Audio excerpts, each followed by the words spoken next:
When I was pregnant with my daughter, I remember getting a terrible beating. He was trying to rape me in front of his friend.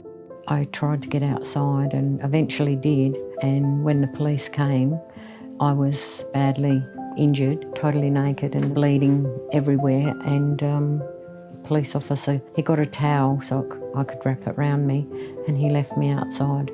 Said, sorry, I can't do anything.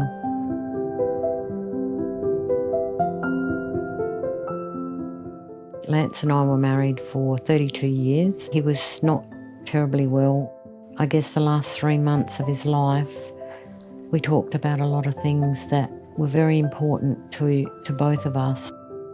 He made me promise that if ever I could do anything about bringing my perpetrators to justice, that I would do it. And also he asked me to write my story. My childhood began in the Goodwood Orphanage, and then I went into foster care. And during my time in foster care, I was locked in a cellar under the house for about 4 years. And then I was adopted. From the age of 8, I was at Sunday school and church and sang in the choir, and was abused by the Sunday school teacher until I was 14. So I'd decided that I'd had enough and I was running away. And so I got on my bike and off I went. On my way, I was knocked off my bike by a load of young hooligans. This man stopped and helped, which is how I met my husband. George had no empathy whatsoever. There was no emotion showed, even with the children. You know, he was such a violent man. Once we got engaged, well, then he raped me and I got pregnant, and then it just never stopped from there. The violence and the rapes on a daily basis. So that was pretty much my childhood.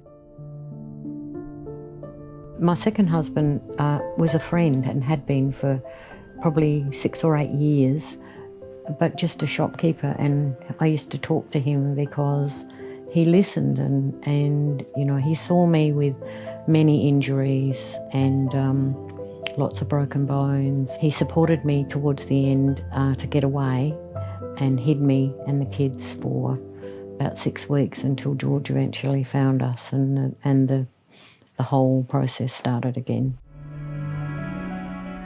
After leaving about 7 times, I finally got away. I'd never told a soul, except my second husband, about what had happened to me. Nobody, even my children, never knew. I kept it inside all those years.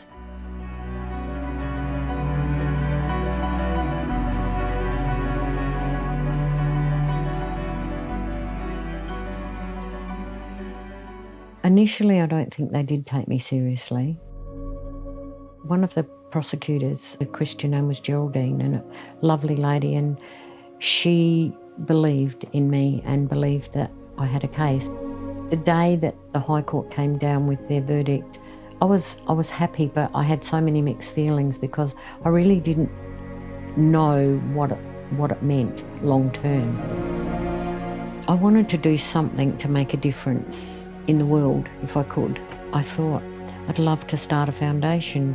So I did a bit of research and talked to my lecturers at uni. They were very supportive about, you can do anything you want to do, so keep going. So that's what I did, and I started it with much trepidation. The foundation supports women, children and their pets in domestic violence and abuse and child abuse, and we also support homeless people. My children are the most important thing in my life. I guess today what I do is because of them. A lot has happened to make things better, but we have only come a very short distance. There are so many things that still need desperate change. I like to feel that I'm doing everything possible to boost the rights of every woman in our country and every child. And I think that that's just what drives me.